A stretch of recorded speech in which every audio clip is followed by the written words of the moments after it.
Eran las 3 de la madrugada cuando Sofía despertó sobresaltada por el llanto desconsolado de su bebé. Era la quinta vez esa noche que pequeño Mateo la despertaba con sus gritos desesperados. Con los ojos hinchados de cansancio y el corazón acelerado, se dirigió una vez más hacia la habitación del niño preguntándose si alguna vez volvería a dormir una noche completa. Mientras tomaba a Mateo en brazos, intentando calmarlo con movimientos suaves y susurros tiernos, Sofía no podía evitar sentirse como una madre fracasada. Había probado todo lo que le habían recomendado: cambiar el pañal, alimentarlo, cantarle canciones de cuna, pasearlo por la casa, incluso reproducir sonidos de la naturaleza desde su teléfono. Nada parecía funcionar. El llanto continuaba, implacable, atravesando la quietud de la noche como una sirena que no conocía el descanso. Su esposo Carlos había regresado al trabajo después de apenas 2 semanas de licencia de paternidad. Y aunque trataba de ayudar cuando llegaba a casa, la realidad era que Sofía cargaba con la mayor parte del peso de cuidar a su hijo, recién nacido. Las ojeras bajo sus ojos contaban la historia de noches interminables, de momentos en los que se sentía completamente perdida, sin saber cómo interpretar las necesidades de este pequeño ser que había llegado a cambiar su mundo por completo. Esa madrugada, mientras mecía a Mateo sin éxito, Sofía recordó una conversación que había tenido con su amiga Elena unos días atrás. Elena había vivido en Tokio durante 5 años, por trabajo, y había regresado a España con historias fascinantes sobre las diferencias culturales que había observado. Una de esas historias había capturado particularmente la atención de Sofía: la manera en que las madres japonesas parecían tener una conexión casi mágica con sus bebés. Elena le había contado cómo, durante sus paseos por los parques de Tokio, había observado algo extraordinario. Los bebés japoneses parecían llorar mucho menos que los bebés occidentales que conocía. Al principio, Elena pensó que era solo una coincidencia, pero después de meses de observación, se dio cuenta de que había algo diferente en la forma en que las madres japonesas interactuaban con sus hijos pequeños. La curiosidad de Elena la había llevado a entablar conversaciones con varias madres japonesas en el parque.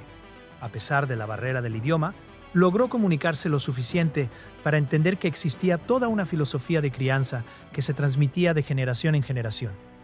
Una serie de prácticas y rituales que parecían crear una armonía casi sobrenatural entre madre e hijo. Ahora, con Mateo llorando en sus brazos y sintiéndose al borde del agotamiento, Sofía decidió que era momento de investigar más profundamente sobre estos métodos japoneses que Elena había mencionado. Al día siguiente, después de una noche particularmente difícil, comenzó su búsqueda de respuestas. Lo que Sofía descubrió la dejó asombrada.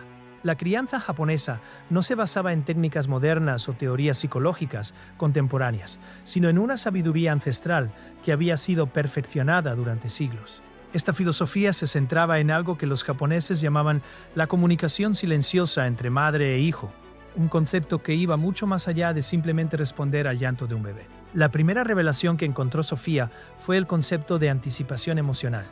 Las madres japonesas tradicionales creían que el llanto era, en realidad, la última forma de comunicación que un bebé utilizaba cuando todas las demás señales habían sido ignoradas. Según esta filosofía, un bebé que llora constantemente es un bebé que no está siendo escuchado en los niveles más sutiles de comunicación. Esta idea revolucionó la perspectiva de Sofía sobre la maternidad. Había estado esperando a que Mateo llorara para responder a sus necesidades, cuando en realidad debería haber estado observando las señales mucho más tempranas que él enviaba. Los bebés, según la sabiduría japonesa, comunican sus necesidades a través de microexpresiones, cambios en la respiración, movimientos corporales sutiles y variaciones en su energía general.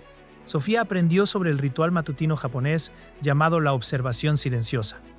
Este ritual consistía en dedicar los primeros 30 minutos después de despertar exclusivamente a observar al bebé, sin hacer nada más. No revisar el teléfono, no pensar en las tareas del día, no planificar actividades. Simplemente observar, respirar y sintonizar con el ritmo natural del pequeño. Durante esta observación silenciosa, las madres japonesas aprendían a reconocer los patrones únicos de su bebé. Cada niño tenía su propio lenguaje corporal, su propia forma de comunicar hambre, sueño, incomodidad o simplemente la necesidad de conexión emocional. Al aprender este lenguaje individual, las madres podían responder a las necesidades antes de que el bebé necesitara recurrir al llanto. Pero la observación silenciosa era solo el primer paso de un sistema mucho más complejo y hermoso. Sofía descubrió que las madres japonesas también practicaban algo llamado la respiración sincronizada. Esta técnica consistía en conscientemente alinear la respiración de la madre con la respiración del bebé durante los momentos de alimentación y descanso. La respiración sincronizada no era solo un ejercicio de relajación, sino una forma de crear una conexión energética profunda entre madre e hijo. Cuando la madre respiraba al mismo ritmo que su bebé, se creaba una sensación de unidad que calmaba instantáneamente al pequeño. Era como si el bebé sintiera que no estaba solo en el mundo, que había alguien completamente sintonizado con su ritmo vital más básico. Sofía también aprendió sobre la importancia del contacto piel con piel extendido, pero no de la manera superficial en que a menudo se practica en Occidente. Las madres japonesas tradicionalmente mantenían contacto piel con piel durante horas cada día, no solo durante la alimentación o momentos específicos. Este contacto constante permitía que el bebé se sintiera seguro y conectado, reduciendo significativamente su necesidad de llorar para obtener atención. El concepto de la temperatura emocional también fascinó a Sofía. Las madres japonesas creían que los bebés podían sentir las emociones de sus madres de manera muy intensa, y que un bebé que lloraba constantemente a menudo estaba reflejando el estrés, la ansiedad o la frustración de su madre. Por eso, antes de intentar calmar al bebé, la madre debía calmarse completamente a sí misma. Esta práctica incluía técnicas de meditación breve, ejercicios de respiración y rituales de purificación emocional que la madre realizaba antes de acercarse al bebé que lloraba. La idea era que, si la madre se acercaba al bebé con energía caótica o estresada, solo intensificaría el malestar del pequeño. Pero si se acercaba con calma profunda y presencia centrada, el bebé naturalmente se tranquilizaría. Sofía comenzó a entender que lo que había estado interpretando como técnicas de cuidado infantil eran en realidad una filosofía completa de vida que transformaba no solo la experiencia del bebé, sino también la experiencia de la madre. No se trataba simplemente de hacer que el bebé dejara de llorar, sino de crear una relación tan armoniosa que el llanto excesivo se volviera innecesario. La alimentación también tenía un componente ritual en la tradición japonesa, que Sofía no había considerado antes. No se trataba solo de proporcionar nutrición, sino de crear un momento sagrado de conexión. Las madres japonesas se preparaban mentalmente antes de cada alimentación, centrándose completamente en el acto de nutrir a su hijo, eliminando cualquier distracción externa. Durante la alimentación, practicaban una forma de meditación activa, enfocándose en la gratitud por poder proporcionar sustento a su bebé y en la conexión profunda que se creaba durante este intercambio. Esta presencia total durante la alimentación hacía que el bebé se sintiera completamente atendido y satisfecho, no solo físicamente, sino también emocionalmente. Sofía decidió implementar esta práctica de inmediato. Durante la siguiente alimentación de Emma, apagó su teléfono móvil, se alejó de cualquier distracción y se sentó en silencio durante unos minutos antes de comenzar. Respiró profundamente y se conectó con el momento presente, sintiendo gratitud por la capacidad de nutrir a su hija. La diferencia fue notable desde el primer intento. Emma pareció percibir esta nueva energía y se alimentó de manera más tranquila y satisfecha.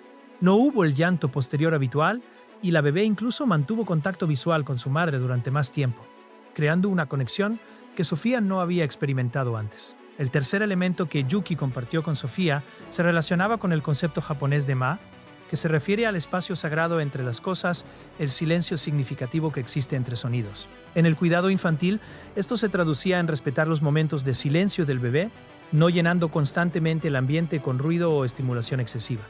Las madres occidentales, explicó Yuki, tienden a interpretar el silencio del bebé como una oportunidad para estimular, hablar o introducir nuevos elementos. Sin embargo, los bebés necesitan estos espacios de quietud para procesar sus experiencias y desarrollar su capacidad de autorregulación. El silencio no era vacío, sino un espacio lleno de posibilidades para que el bebé explorara sus propias sensaciones internas. Sofía comenzó a observar estos momentos de silencio en Emma con nueva perspectiva. Notó que cuando respetaba estos espacios sin interrumpirlos, su hija parecía más centrada y menos propensa a la sobreestimulación. Los periodos de llanto disminuyeron significativamente cuando Sofía dejó de interpretar cada momento de quietud como una oportunidad para interactuar o estimular. La cuarta enseñanza se centraba en el concepto de Ikigai aplicado a la maternidad. Ikigai, tradicionalmente entendido como el propósito de vida, en el contexto del cuidado infantil se refería a encontrar significado profundo en cada pequeño acto de cuidado. No se trataba simplemente de cambiar pañales, alimentar o bañar al bebé, sino de reconocer cada una de estas acciones como actos sagrados de amor y servicio. Yuki explicó que cuando una madre realiza estas tareas desde un lugar de presencia consciente y propósito, transmite una energía completamente diferente al bebé. El niño percibe que está siendo cuidado no como una obligación o tarea rutinaria, sino como una expresión genuina de amor incondicional. Sofía comenzó a abordar cada cambio de pañal, cada baño, cada momento de juego con esta nueva perspectiva. En lugar de ver estas actividades como interrupciones en su día o tareas que completar rápidamente, las abordaba como oportunidades sagradas de conexión con Emma. Esta transformación en su actitud tuvo un efecto inmediato en el comportamiento de su hija, quien se volvió notablemente más cooperativa y tranquila durante estas actividades. El quinto elemento que Yuki compartió se relacionaba con la importancia de la consistencia energética. Las madres japonesas tradicionales entendían que los bebés son extremadamente sensibles a los cambios en el estado emocional de sus cuidadores. Por esta razón, desarrollaban prácticas personales para mantener su propia estabilidad emocional, reconociendo que su bienestar interno se reflejaba directamente en el bienestar de sus hijos. Esto no significaba reprimir emociones o fingir estar bien cuando no era así. En lugar de ello, se trataba de desarrollar herramientas para procesar y gestionar las emociones de manera saludable, evitando que los estados emocionales volátiles se transfirieran al bebé. Yuki enseñó a Sofía técnicas simples de respiración y centrado que podía usar durante momentos de estrés o agotamiento. Una de estas técnicas consistía en la respiración 4-7-8, inhalar durante 4 segundos, mantener la respiración durante 7 segundos y exhalar durante 8 segundos. Esta práctica, realizada solo 3 o 4 veces, tenía el poder de resetear el sistema nervioso y devolver la calma incluso en los momentos más desafiantes. Sofía descubrió que cuando aplicaba esta técnica antes de responder al llanto de Emma, su aproximación era completamente diferente. En lugar de acercarse con ansiedad o frustración, podía responder desde un lugar de calma y claridad, lo cual invariablemente resultaba en una resolución más rápida y efectiva de las necesidades de su hija. La sexta enseñanza se enfocaba en el poder de la rutina consciente. A diferencia de las rutinas rígidas que muchas culturas occidentales implementan, las rutinas japonesas tradicionales eran fluidas pero consistentes en su intención. Se trataba de crear un ritmo predecible que proporcionara seguridad al bebé sin convertirse en una prisión para la madre. Yuki explicó que los bebés prosperan cuando pueden anticipar lo que viene a continuación, pero esta predictibilidad no necesita ser exacta en términos de tiempo. En lugar de ello, se basaba en la secuencia y la energía con la que se realizaban las actividades. Un bebé podía sentirse seguro sabiendo que después del baño venía la alimentación, y después de la alimentación venía el tiempo de descanso independientemente de la hora exacta en el reloj. Esta aproximación liberó a Sofía de la presión de mantener horarios estrictos mientras le proporcionaba a Emma la estructura que necesitaba para sentirse segura. La rutina se convirtió en una danza fluida entre madre e hija, donde ambas podían responder a las necesidades del momento, mientras mantenían un sentido de orden y predictibilidad. El séptimo y último elemento que Yuki compartió fue quizás el más transformador: el concepto de arigato o gratitud activa en cada momento del cuidado infantil. Esto iba más allá de simplemente sentirse agradecida por tener un bebé. Se trataba de encontrar motivos específicos de gratitud incluso en los momentos más desafiantes. Cuando Emma lloraba en medio de la noche, Sofía aprendió a encontrar gratitud por tener una hija que podía comunicar sus necesidades. Cuando se sentía agotada, practicaba gratitud por tener un cuerpo capaz de cuidar a su bebé. Cuando los días se sentían largos y repetitivos, encontraba gratitud por la oportunidad de estar presente durante estos primeros meses cruciales de desarrollo.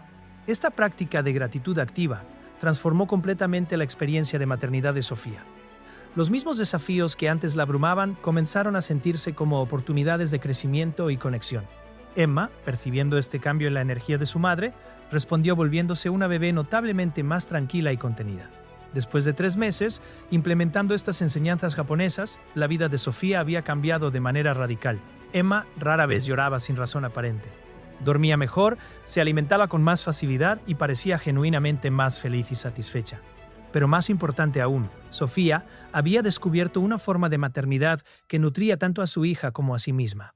Las otras madres del grupo comenzaron a notar la transformación y pidieron a Sofía que compartiera lo que había aprendido. Así comenzó una pequeña revolución en su comunidad, donde las antiguas sabidurías japonesas se entretejieron con las realidades de la vida moderna, creando una nueva forma de entender y vivir la maternidad. Yuki, observando el impacto de sus enseñanzas, sonrió con la satisfacción de saber que había logrado tender un puente entre 2 culturas, permitiendo que la sabiduría ancestral floreciera en un nuevo contexto. La conexión que había ayudado a crear entre Sofía y Emma se extendía ahora a otras familias, multiplicando el impacto de estas prácticas tradicionales.